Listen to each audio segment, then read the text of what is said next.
ইন্ডিয়ারে টি-20-তে যদি না হারাইছি আর বললাম না। ইন্ডিয়ার দল রয়েছে নতুন দল, সুযোগ একটা পাইছে বাংলাদেশ, এবার কিন্তু দিব ইন্ডিয়ারে।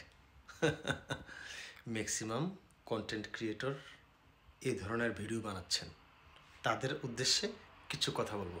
Hello viewers, it's me Roni bro, welcome another new video. সাদাকে সাদা, কালোকে কালো বলবো, সাদাকে কালো, কালোকে সাদা বলিতে পারিব না।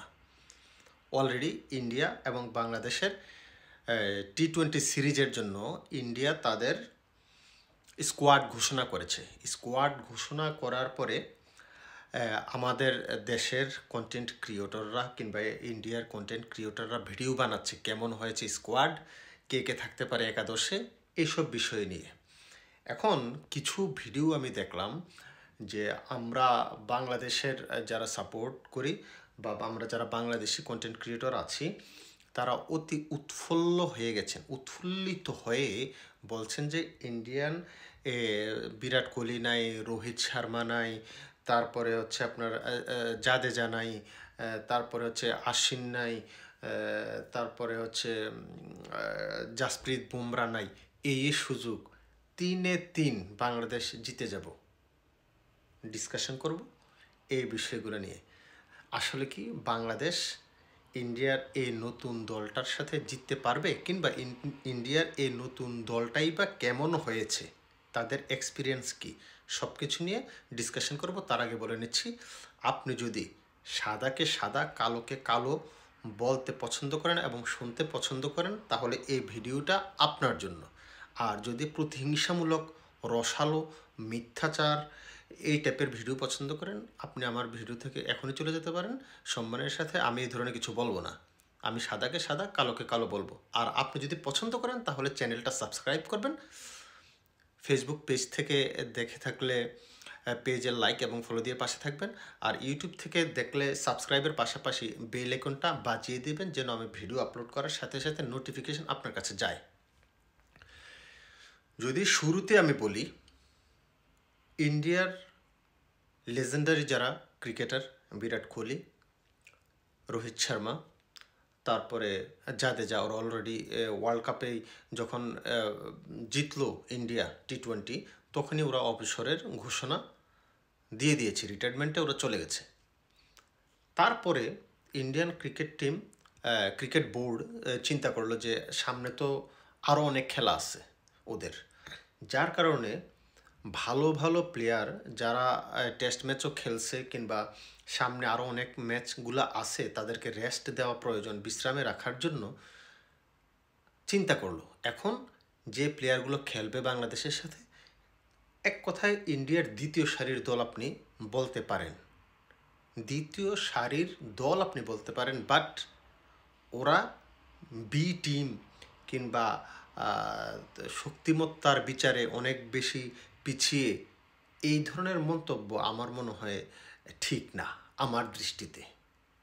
কেন বলছি, দেখেন যেই স্কোয়াড ওরা ঘোষণা করেছে, এর মধ্যে যদি আমি ওপেনিং নিয়ে কথা বলি, রোহিত শর্মা নাই বা যারা আগে খেলতো তারা নাই। এখানে থাকবে হচ্ছে আপনার অভিষেক শর্মা, তারপরে সঞ্জু সাইমন।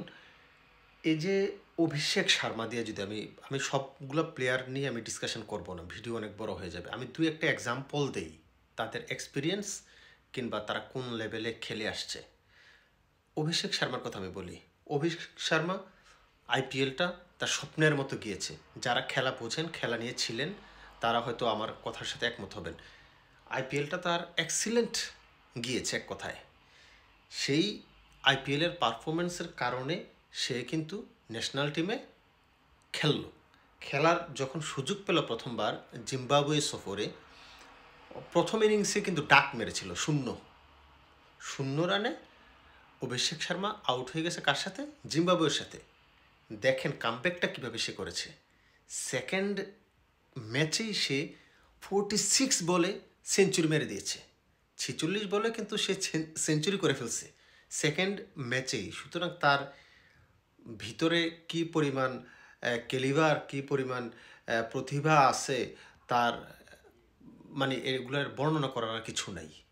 একটা প্লেয়ার যখন 46 বলে সেঞ্চুরি করে কতটুকু হিটার ব্যাটার সে এক কথায় তো প্রকাশ হয়ে গেছে এখানে।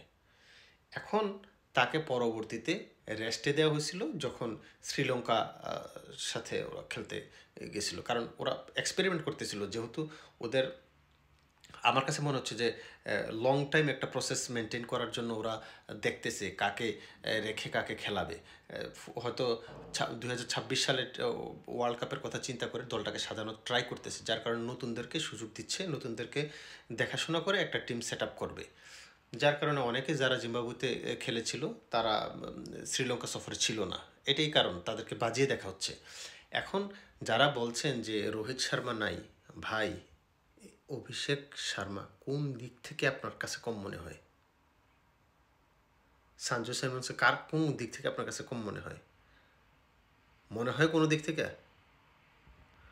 তারপরে টপ অর্ডারে আছে আপনার সুরৈয়া কুমার যাদব, ভাই এত একটা মানুষ, মানে রাক্ষস, এটা খারাপ দৃষ্টিতে দেখার কিছু নেই, মানে বলারদেরকে গিলে খায় এই ধরনের হিটার ব্যাটসম্যান। তারপরে আছে পারাগ আছে, তারপরে আছে কি বলে হার্দিক পান্ডিয়া আছে, রিঙ্কু সিং, তারপরে শিবাম দুবে। ভাই আপনি কাকে ফেলে কাকে আপনি বাদ দিবেন, কার কথা আপনি না বলবেন? তাদের এক্সপিরিয়েন্স সম্পর্কে, তাদের স্ট্রাইক সম্পর্কে আপনি জানেন? আইপিএলে কি পরিমাণ ভালো খেলছে ওরা, এবং আইপিএল থেকে উঠিয়ে আনছে শুধুমাত্র ওদের পারফরমেন্সের কারণেই, চেহারা দেখে না। সুতরাং ওদের যে ক্যালিবার কিংবা টেকনিক্যালি কী পরিমাণ সাউন্ড ওরা, এটা এক কথায় আপনি ওদের পারফরমেন্স দেখলেই বোঝা যায়। সুতরাং যারা জিম্বাবুয়ে সফরে খেলছে, অনেকে শ্রীলঙ্কা সফরে খেলে নাই, আবার অনেকে শ্রীলঙ্কা সফরে ছিল জিম্বাবুয়ে সফরে ছিল না, যেমন এই যে কি শুভমান গিল কিন্তু নাই। এই অনেক প্লেয়ারগুলা ওরা যাচাই বাছাই করতেছে কাকে রেখে কাকে বাদ দেবে।